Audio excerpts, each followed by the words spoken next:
ቤዛ መምጣት ያልደነገጠ ሰው አለ ብዬ አላስብም። ሁላችንም ደንግጠናል አይደለም? እኛ ኤፋ ራሱ በጣም ደንግጧል። ቤዚ እንግዲህ ኤፋ በጣም የሚወዳት በጣም ብዙ የተጎዳባት ልቡ የተሰበረባት እጅግ በጣም ያዘነባት ልጅ ናት። እንግዲህ ቤዛ ከረጅም ጊዜ መጥፋት በኋላ ዛሬ እንግዲህ ድንገት ተከስታለች። እንግዲህ እሷ እንደምትለው ከሆነ የጠፋችው ወዳ እንዳልሆነ ኤፋ ረጅም ጊዜ ሲያፈላልጋት ነበር እና በጣም ተጎድቶባታል። በነገራችን ላይ በጣም ሰላም፣ እንዴት ናችሁ? ውድና የተከበራችሁ የእኔ ቤተሰቦች በያላችሁበት ዓለም ዳርቻ ሰላማችሁ ብዝዝት ትርፍርፍ ይበልልኝ። ዛሬ ደግሞ በድጋሚ እንግዲህ በሌላ ቪዲዮ መጥቻለሁኝ። ኤፋና ቤዛን ይዤ መጥቻለሁ። ቤዛን የማያውቃት የለም። ከኤፋ ጋር እጅግ በጣም ደስ የሚል ግንኙነት ነበራቸው። ነገር ግን የሆነ ጊዜ ላይ ቤዛ ጠፍታለች።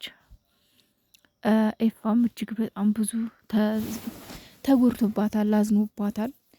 ረጅም ጊዜ ሲጠብቃት ነበረ።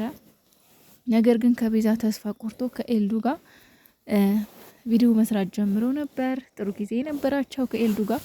ዛሬ እንግዲህ ደግሞ ቤዛ መታለች። ቤዛ እውነት ለመናገር ኤፋ ልቡ አሁንም ቤዛ ጋር ነው።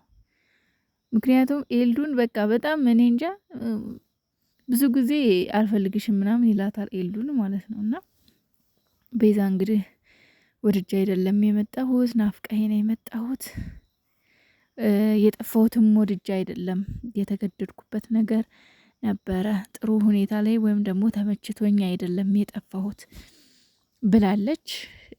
እሱ ደግሞ ምክንያትሽ ምንድን ነው ምናምን እያላት ነበረ። ምክንያቷን ግን ልትነግረው ፍጹም ፈቃደኛ አይደለችም። ነገር ግን ስላያት ደስ እንዳለውና ከእሷ ጋር መገናኘት እንደማይፈልግ ምናምን ነው ሲናገር የነበረው። እንዲሁም ደግሞ ምክንያትሽን ማትናገሪ ከሆነ ከዚህ በኋላ እንዳታገኘኝ፣ አሁንም በዚህ ሁኔታ መቆየት አልፈልግም ብሎ እንግዲህ እየተናገራት ነበረ።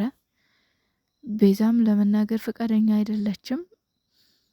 እንደኔ ቤዝዬ የሆንሽው ነገር ሊኖር ይችላል፣ ምናልባት ወደሽ ላይሆን ይችላል፣ ግን እውነታውን ለኤፋ መንገር አለብሽ። ምክንያቱም ኤፋ በጣም ብዙ ተጎድቷል ባንቺ።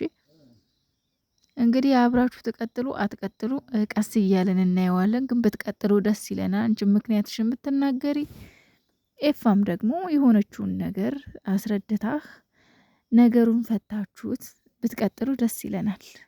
በጣም ራሷን ቀይራ ጸጉሯን ሁሉ አፍሮ አድርጋን የመጣችው ዛሬ